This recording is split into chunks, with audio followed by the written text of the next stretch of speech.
Halo Sobat Investor, Assalamualaikum, selamat datang di channel Invest Saham. Oke guys, jadi di video ini kita akan menganalisa salah satu saham batu bara yang akan bagi dividen di tahun 2024 dengan yield yang cukup menarik dan juga cukup besar. Itu di angka 9,5%. Mungkin teman-teman yang punya di harga bawah akan mendapat sekitar 10%-an. Valuasinya juga masih oke, labanya juga masih mengalami kenaikan dan juga rutin bagi dividen bahkan sejak IPO. Tapi dari sekian banyak kelebihan dari perusahaan ini, dari saham ini, ada beberapa kekurangan yang menjadi concern utama kita dan akan kita bahas di video ini. Jadi silahkan simak sampai akhir, tapi jangan lupa disclaimer on ya, video ini bukan ajakan jual beli saham, ini adalah analisa dan juga opini pribadi, bukan financial advice. Oke guys, kita akan bahas saham KKGI, yaitu PT Resource Alam Indonesia Tbk. Ini adalah perusahaan yang bergerak dalam bisnis pertambangan dan juga penjualan batu bara guys ya. Didirikan pada tanggal 8 Juli 1981, lalu IPO di 1 Juli 1991 dan sudah bisa bagi dividen sejak 1 tahun setelah IPO di 1992 guys ya. Masuk ke dalam papan utama dengan kapitalisasi market 2,62 triliun dengan emiten sejenisnya ada Adaro, ya lalu ada BSSR, Bumi, Bayan. Nah, jadi untuk saham-saham sektor batubara memang kita harus cukup memilah dan memilih gitu guys ya. Mana sih saham-saham batubara yang layak untuk dividen investing atau tidak. Nah, jadi di sini kita akan membahas ya berbagai sebagian banyak kelebihan dari saham KKGI, tapi ada beberapa kekurangan yang mungkin teman-teman tidak sadari gitu guys ya. Jadi silahkan simak sampai akhir guys. Untuk porsi ekspor batubaranya KKGI sebenarnya juga cukup tinggi ya, mencapai 96,4%, sedangkan untuk penjualan domestiknya hanya 2,7% plus 0,8% saja. Jadi memang sebagian besar batubara KKGI ini dijual atau diekspor ke luar negeri, dan ini juga akan mengakibatkan pendapatan dolar dari KKGI ini juga meningkat seperti itu. Lalu untuk pelanggan dari KKGI juga ada Natur Ore Trading Limited 81,2% untuk porsi paling besar, lalu ada LG International PT Limited memegang 11,1% dan lainnya 7,7% ya untuk porsinya. Sedangkan negara tujuan terbesar ekspor batubara KKGI itu 50% ke daerah Korea guys ya. Lalu 34,1%-nya ke India, 8,5% ke Cina, 3% ke Bangladesh, dan lokalnya 3,6%-an. Jadi ketika perusahaan batubara itu ekspor ya batubara, ketika dolar naik maka pendapatan akan lebih besar karena adanya selisih dari kurs IDR to dolar gitu guys. Nah, jadi itu salah satu ya kelebihan dari KKGI. Lalu kalau misalnya kita perhatikan untuk KKGI di hari Jumat kemarin mengalami koreksi 3,67% ya, karena harganya juga sempat naik tinggi. Jadi wajar ya ada koreksi dan close di 525 per lembar saham. Ini adalah perusahaan batubara masuk dalam indeks syariah. Jadi teman-teman mungkin yang mau cari saham syariah bisa juga masukkan KKGI ke dalam watchlist-nya. Nah, tadi ini ya kelebihannya udah dua ya yang kita sebutkan ya. Yang pertama sudah bisa bagi dividen sejak IPO, lalu yang kedua adalah dia porsi ekspornya itu cukup besar. Lalu kita cek dari sisi valuasi. Nah, ini menjadi kelebihan yang ketiga mungkin ya, dan kelebihan seterusnya masih banyak kelebihannya. PE ratio-nya itu di angka 2,4 kali. Nah, ini PE ratio yang sangat-sangat menarik tentunya. Lalu kita cek dari PBV-nya juga masih cukup murah di angka 1,04 kali gitu guys. Jadi nggak terlalu mahal lah untuk saham KKGI ini. Lalu kalau misalnya kita perhatikan guys ya, pada kuartal 1 2024 laba bersihnya juga mengalami kenaikan baik secara kuartalan atau secara tahunan year on year. Ya, dari 210 miliar naik menjadi 270 miliar secara year on year dari kuartal 1 di tahun 2023 lalu ya. Dari year on year-nya ini mengalami kenaikan ya. Sedangkan dari kuartalnya juga naik cukup tinggi ya. Dari yang tadinya dia merugi 6 miliar ya, jadi naik di kuartal 1 menjadi 270 miliar rupiah seperti itu. Lalu untuk kelebihan selanjutnya ya, saham KKG ini memiliki rasio hutang atau debt to equity ratio yang juga masih sangat rendah di angka 35% saja dengan total liabilitas 888 miliar sedangkan ekuitasnya 2,5 triliun. Jadi hutang dari KKGI juga masih sangat aman. Lalu kita cek profitabilitasnya juga sangat menarik ya, NPM-nya 17,56%. Ini tidak bisa kita katakan rendah juga ya, karena ini cukup tinggi. Jadi profitabilitas dari KKGI juga sangat menarik dengan P/E ratio yang masih sangat rendah.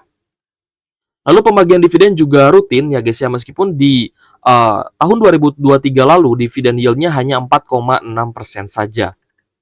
Lalu kita cek dari return on equity, ini juga sangat besar ya, terbilang 18,87% guys. Jadi ROE-nya juga sangat tinggi. Nah, itulah kelebihan-kelebihan yang sudah kita sebutkan ya di saham KKGI. Lalu tapinya apa nih ya? Kekurangannya apa gitu ya? Nah, di sini kalau misalkan kita perhatikan guys ya, bahwa KKGI ya dari laba bersih kuartalannya, kita bisa melihat bahwa sempat beberapa kali KKGI ini malah turun ya, anjlok dan bahkan merugi gitu guys ya. Nah, di kuartal 3 2023 dari 201 miliar secara kuartalan, di kuartal selanjutnya anjlok menjadi 11 miliar saja. Dan di kuartal 4 2023 juga merugi 6 miliaran. Seperti itu guys ya. Either memang itu operasionalnya berjalan tapi batu baranya mungkin ya belum terjual, belum terekspor gitu ya. Atau memang ada hal-hal lain yang menyebabkan kenapa KKGI ini bisa merugi. Nah, inilah perlunya kita membaca laporan keuangan gitu guys ya. Nah, teman-teman juga sebenarnya bisa baca di sini guys ya. Apa yang terjadi sih dengan saham KKGI pada kuartal-kuartal tersebut ya ketika mengalami kerugian. Ini kan secara year on year ya. Ini secara year on year, bahkan di tahun 2020 itu sempat merugi 110 miliaran guys untuk KKGI. Nah, kita gunakan quarterly di sini ya secara kuartalan biar teman-teman juga nanti bisa lihat ya. Apa sih yang menyebabkan kenapa KKGI ini bahkan sempat merugi ya pada kuartal 3 2023 ya. Benar ya, kuartal 4. Kuartal 4 ini merugi ya. Kita cek kuartal 4 2023 ini merugi 6 miliar. Kalau di kuartal 3-nya ini masih untung 8 miliaran gitu guys ya. Nah, kalau misal kita perhatikan ternyata memang dari pendapatannya juga sudah mulai turun pada kuartal 3 2023 dari 1,3 triliun menjadi 1 triliun, turun lagi menjadi 891 miliar. Sedangkan ya kalau misalkan kita lihat di sini beban pokok penjualannya juga cukup tinggi nih ya, masih tinggi kalau misalkan kita bandingkan secara tahunannya, secara kuartalannya. Dari kuartal sebelumnya 1 triliun, kenapa ketika pendapatannya turun tajam itu beban pokok penjualannya juga masih tinggi di angka 937 miliar gitu guys ya. Di kuartal 4 2023 juga sama ya. Beban pokok penjualannya juga masih tinggi sehingga menghasilkan laba kotor yang juga cukup tertekan di sini. Lalu kalau misal kita perhatikan guys ya, untuk beban-beban lainnya juga ada di sini yang cukup besar sehingga menyebabkan laba bersih dari KKGI pada kuartal 3 dan kuartal 4 2023 itu cukup tertekan gitu guys ya. Adanya beban pajak penghasilan juga di sini ya pada kuartal 4 2023 cukup tinggi guys. Teman-teman bisa lihat ya di sini. Ini beban-beban lainnya juga tinggi 21 miliar. Lalu untuk beban pajak penghasilan juga tinggi ya pada kuartal 4 2023 lalu. Nah, inilah yang menyebabkan kenapa pada kuartal 4 KKGI ini sempat mengalami kerugian. Dan secara fundamental ya guys ya, saham yang laba bersihnya itu turun ya, kalau misalkan kita tidak cek lagi valuasinya, maka ya bisa kita lihat ya bahwa banyak sekali investor-investor yang melepas saham KKGI itu pada kuartal 4 2023 lalu. Ya, jadi memang waktu itu para fundamentalis juga punya pakem sendiri ya. Kalau misalkan memang labanya turun, anjlok dan ada masalah di operasional, mungkin seperti Archie ya, dia Stockpit RRN-nya juga kebanjiran ya, itu kan bencana alam ya. Ada masalah-masalah seperti itu pasti fundamentalis akan langsung cut loss gitu guys ya. Tapi mungkin beberapa ada yang mempertahankan karena melihat valuasi dari KKG ini masih sangat murah, jadi masih ada kemungkinan harga sahamnya bisa naik lagi. Nah, jadi teman-teman harus cermat ya guys ya. Ketika lihat laba anjlok itu harus dicek recheck lagi karena kalau misal kita perhatikan kekurangan dari KKG itu sebenarnya cuma satu guys. Jadi dia itu labanya kurang stabil ya. Kalau menurut saya pribadi labanya itu dia secara kuartalan kurang stabil. Nanti kita bisa lihat lagi ya di tahun 2021 juga pada kuartal 1 kuartal 2-nya ya. Nah, ini guys ya 2021 kalau dari EPS ya. Ini dia anjlok banget guys ya. IPS-nya hanya di angka 5 ya, biasanya itu bisa mencapai 30, 40 gitu guys ya. Jadi dari sisi laba bersih memang cukup naik turunnya berfluktuasi gitu ya. Laba bersihnya naik turunnya cukup inilah kentara banget gitu. Oke guys, jadi untuk KKGI ya, apakah ini layak untuk dividen investing atau tidak ya, di invest jangka panjang atau tidak? Kalau menurut saya pribadi sih memang untuk kinerja pada kuartal 1 2024 itu sangat bagus ya. Kinerja kuartal satunya bagus, ada kenaikan year on year dan kuartalan, jadi masih sangat layak untuk di-hold, apalagi akan bagi dividen. Tapi teman-teman harus wanti-wanti ya, kalau misalkan kuartal 2 atau kuartal 3-nya nanti jelek, harga sahamnya turun, bisa teman-teman manfaatkan untuk averaging down atau beli lagi, selama tidak ada masalah-masalah yang tidak diharapkan atau bisa mengganggu operasional dari KKGI. Tapi kalau misalkan memang masalahnya hanya dari ekspornya yang terhambat, mungkin masih bisa kita ini ya, masih kita bisa inilah maafkan ya, masih bisa kita toleransi seperti itu. Jadi untuk KKGI, kalau misalnya teman-teman perhatikan ya, pada kuartal 3 ketika labanya turun, harga sahamnya juga langsung anjlok ya, pada 31 Oktober 2023 itu anjlok 14,35%. Lalu dia sideways cukup panjang ya, tanpa adanya pergerakan naik gitu guys ya. Jadi harga sahamnya ya begini-begini aja, di sekitar 350 ya sampai 370-an. Dia cukup sideways dan sideways-nya juga cukup panjang. Lalu pada kuartal 4 2023 ketika harga sahamnya itu anjlok ya dan juga merugi, ya tadi sempat merugi ya, kita lihat 6 miliaran, maka harga saham KKG ini sempat turun guys sampai di 288 ya, Rp288 per saham. Nah, ketika teman-teman beli saham KKGI ini di September 2023 ketika harga sahamnya naik di harga 580, maka ketika anjlok seperti ini pasti akan cukup terguncang nih dari sisi psikologis, apa yang terjadi sih dengan labanya KKGI sehingga labanya ibaratnya anjlok dan juga malah merugi gitu guys ya. Lalu muncul keraguan-raguan, apakah lebih baik saya cut loss, apa lebih baik saya hold, itu kan biasa yang terjadi terhadap para investor. Nah, jadi di saham KKGI ini sebelum teman-teman masuk beli ya, sebelum teman-teman beli saham KKGI harus diperhatikan bahwa KKGI ini bisa tiba-tiba labanya itu turun, bisa tiba-tiba labanya itu merugi, dan juga bisa tiba-tiba labanya naik gitu guys ya. Lalu yang saya cukup khawatirkan adalah dari sisi pembagian dividennya juga gitu guys ya. Nah, kalau misal teman-teman perhatikan dari hasil RUPS pada 27 Juni 2024 terkait dividen ini di share ya oleh salah satu stockbitor, oleh salah satu investor.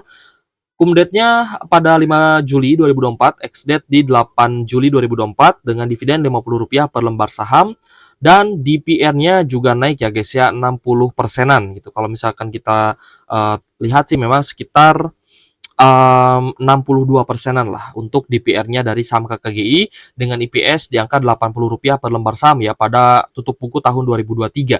Nah, di sini juga ada sedikit kerancuan sebenarnya, ada sedikit yang ibaratnya tidak sesuai lah dengan apa yang saya pribadi harapkan ya dari KKGI. Jadi gini guys, ketika di tahun 2021 ya, teman-teman bisa lihat kuartal 1, kuartal 2-nya ini mengalami koreksi ya, mengalami penurunan. Kegedean nggak guys? Ya, di sini 2021 ya, pada kuartal 1, kuartal 2-nya kan IPS-nya turun ya, menjadi Rp5 per lembar saham, di kuartal 3 tiba-tiba naik, di kuartal 4 juga tiba-tiba naik. Jadi IPS-nya Rp61 per lembar saham, tapi bisa bagi dividen dengan dividen payout ratio 61%-an. Sedangkan di tahun 2022 lalu ya, ketika harga acuan batu baranya naik tinggi, ya ternyata KKG ini meskipun kuartalannya bagus ya, IPS-nya juga naik tinggi dari 61 ke 113 per lembar saham, tapi ternyata DPR-nya hanya 20,61%. Ibarat kata gini lah, kita sudah senang ya memegang saham KKGI dari tahun 2021, wah labanya naik terus nih ya, secara year on year ini naik terus ya, lalu kita hold ya saham KKGI-nya, tapi ketika pembagian dividen kita nyesek ketika tahu bahwa DPR-nya hanya 20% saja. Ini kan sebenarnya unexpected moment ya, hal-hal yang tidak bisa kita prediksi dan sulit sekali untuk diprediksinya seperti itu. Jadi tidak ada range ya untuk berapa sih DPR-nya gitu ya. Tiba-tiba IPS-nya naik tapi kok DPR-nya turun seperti itu. Di tahun 2023 juga unexpected sebenarnya. Ketika mengalami anjlok laba bersih dan juga malah merugi gitu guys ya, IPS-nya juga minus. Ya, dengan IPS kuartalannya IPS kuartalnya minus, dengan IPS full year-nya hanya di angka Rp80 per saham, maka di sini DPR-nya malah naik lagi gitu ya, menjadi 62%-an tadi ya. Nah, lalu pada kuartal 1 2024 ini secara full year-nya diproyeksikan ya untuk 2024 akan tinggi nih IPS-nya mencapai 216 per lembar saham. Tapi apakah teman-teman yakin DPR-nya juga akan tinggi lagi 60%-an atau malah balik lagi ke 20%? Nah, ini kan menjadi hal yang cukup rancu gitu guys, hal yang tidak bisa kita prediksi. Sulit sekali untuk memprediksi pergerakan dari corporate action-nya KKGI ini. Nah, KKGI juga kemarin ya kita ketahui bahwa sudah bagi lembar saham bonus ya kepada teman-teman yang masih pegang saham KKGI, itu pun unexpected sebenarnya, tidak bisa kita prediksi juga. Nah, jadi untuk teman-teman yang mungkin ya mau masuk KKGI itu dipikirkan matang-matang ya, ketika labanya naik belum tentu dividennya tinggi, tapi ketika labanya turun lalu merugi juga belum tentu KKGI tidak bagi dividen, bahkan tidak mesti juga laba DPR-nya kecil gitu ya. Saya ketika labanya juga kecil. Ya, jadi ketika laba kecil ini DPR-nya malah dinaikkan seperti itu. Nah, jadi kalau misal kita perhatikan siapa sih pengendali dari saham KKG ini ya. Kalau misal kita perhatikan dari holding composition-nya, yang paling besar memegang saham KKGI adalah dari investor asing atau foreign 57% dan juga lokal 38,72%. Untuk porsi lokal itu paling banyak adalah dana dari perusahaan ya 31%, lalu ada dana individual yang perlahan-lahan mulai turun. Ini dikarenakan harga saham KKGI sudah mulai naik dan banyak sekali yang melakukan profit taking di saham KKGI. Sedangkan dari sisi porsi foreign ya atau investor asing, ini paling besar dana yang masuk di KKGI adalah dana dari perbankan sebesar 38%, lalu ada dana dari perusahaan 15,94%.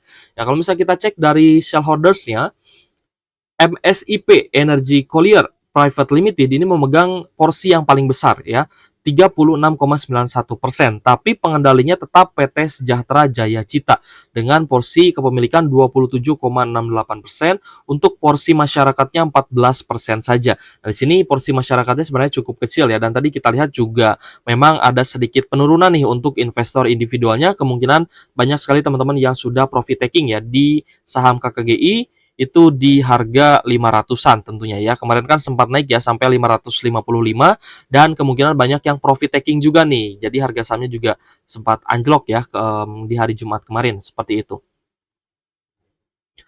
Oke guys, untuk KKGI ya, lalu kita cek juga ya banyak sekali komposisi pemegang masyarakatnya ini seperti yang tadi kita lihat ya, bahwa sebagian besar yang memegang saham KKGI adalah dana dari perusahaan, ini untuk lokal, sedangkan untuk foreign dana terbesarnya adalah dari perbankan ya, meskipun perlahan-lahan turun, dan yang naik di sini adalah dana dari perusahaan seperti itu. Jadi yang paling besar memegang saham KKGI adalah sebenarnya dari perusahaan gitu ya. Kita coba cek lagi dari sisi imbal hasil dividen yield-nya. Nah, karena tadi laba bersihnya juga naik turun gitu guys ya. Kadang bagus, kadang turun, kadang anjlok, kadang rugi gitu ya pada kuartalannya. Jadi, untuk pembagian dividen dari KKGI ya pada sejak tahun 1992 ini juga naik turun guys ya. Kalau misal teman-teman perhatikan ini kan sesuai dengan hari cum date-nya ya. Jadi dividen yield sesuai dengan hari cum date-nya. Nah, di sini untuk 1992 dividen yield-nya 3%, tapi di 1993 naik 10% guys. Jadi langsung dividen jumbo gitu ya. Tapi di tahun 1994 turun lagi menjadi 2,55%. Naik lagi 1995 menjadi 7,69%. Ya, tapi di sini kita melihat ketika krisis ya 98 ini KKGI tidak bagi dividen. 98 99 mungkin KKGI-nya recovery gitu ya dari fase krisis seperti itu. Begitupun juga di tahun-tahun sebelumnya, baru-baru ini ya, di tahun 2018 juga dia imbal hasil dividen yield-nya itu juga tidak besar, hanya 0,63%. Tapi di tahun sebelumnya mencapai 4%. Jadi teman-teman jangan berharap ya, oh ini labanya tinggi nih ya pada tahun 2024 misalkan ya. Full year 2024 labanya tinggi. Kita berharap misalkan pembagian dividennya nanti DPR-nya 60% lagi. Itu belum tentu guys, belum pasti ya. Malah bisa jadi nanti DPR-nya juga kecil di angka 20%-an saja. Nah, itulah sebenarnya concern utama saya terhadap saham KKGI, di mana laba bersihnya naik turun, lalu pembagian dividen payout ratio-nya juga naik turun juga ya, kadang tinggi, kadang 20%, ya kadang 60% gitu guys. Jadi ya tidak bisa diprediksi lah, sulit untuk memprediksi dari isi pikiran pengendali dari KKGI ini, seperti itu. Jadi seperti yang tadi kita lihat ya, bahwa dividennya Rp50 per lembar saham, potensi dividen yield-nya 9,5% ya, di harga saat ini 5,25, dan untuk DPR-nya 62%-an gitu ya. DPR ya 60% berarti. 60%, kalau di sini 20%. Gitu guys ya. Jadi dari dividennya kadang tinggi ya kadang rendah ya. Untuk tahun 2024 ini ya, dari tutup buku 2023 mungkin teman-teman senang ya. Dividennya di angka 9,5%, bahkan kalau misalkan teman-teman buy on weakness di KKGI bisa dapat dividen yield hampir mungkin 10% lebih gitu ya, lebih dari 10%. Nah, di sini terakhir kita akan coba lihat harga wajar dari saham KKGI guys ya, dengan growth EPS sebesar 2,10% ya dari tahun 2021 lalu. Kalau misal kita lihat dari book value-nya, ya kita lihat book value dulu nih. Kalau lihat dari book value-nya dengan PBV 1,04 kali, maka value per lembar sahamnya di angka 503. Jadi penutupan kemarin di 525 ini sebenarnya sudah berada di atas book value per lembar sahamnya. Kalau misalkan berdasarkan IPS kali 10, maka di angka 800 ini masih cukup murah katanya. Ya guys ya, IPS kali 20 sama dengan mahal di 1600. Tapi ada juga yang berpendapat bahwa IPS kali 5 itu murah, IPS kali 10 itu mahal. Ada juga yang berpendapat seperti itu. Ya, teman-teman bisa sesuaikan saja lah mana yang mau diambil. Nah, kalau misalkan saya pribadi ya menggunakan metode Benjamin Graham Fair Value, di sini kita buka harga wajar dari KKGI adalah di 571 per lembar saham. Harga saat ini di 525 per lembar saham. Jadi ya, margin of safety-nya di angka 8%-an saja. Ini akan berbeda angkanya ketika teman-teman buy on weakness ya. Misalkan beli di sekitar ini ya di area bottom misalkan di 300 lah ya. Ini kan turun sampai di 286. Misalkan teman-teman beli di 300. Jadi nanti margin of safety-nya akan lebih tinggi lagi kalau beli di 300 atau 400-an. Nah, jika beli di 300, maka margin of safety-nya 47%. Ini juga yang harus teman-teman perhatikan ketika membeli sebuah saham. Ya, perhatikan juga harganya ketika anjlok gitu ya. Nah, lalu kalau misalkan teman-teman average-nya di 400, maka margin of safety-nya 29,92%. Untuk saat ini karena harga sahamnya sudah naik ya guys ya, jadi margin of safety-nya pun tipis, hanya 8% saja dari harga wajar yang sudah kita hitungkan seperti itu.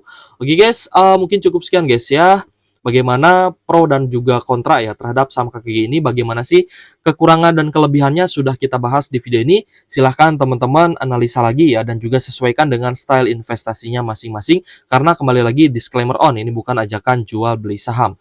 Oke guys, thank you for watching. See you on the next video. Wassalamualaikum warahmatullahi wabarakatuh.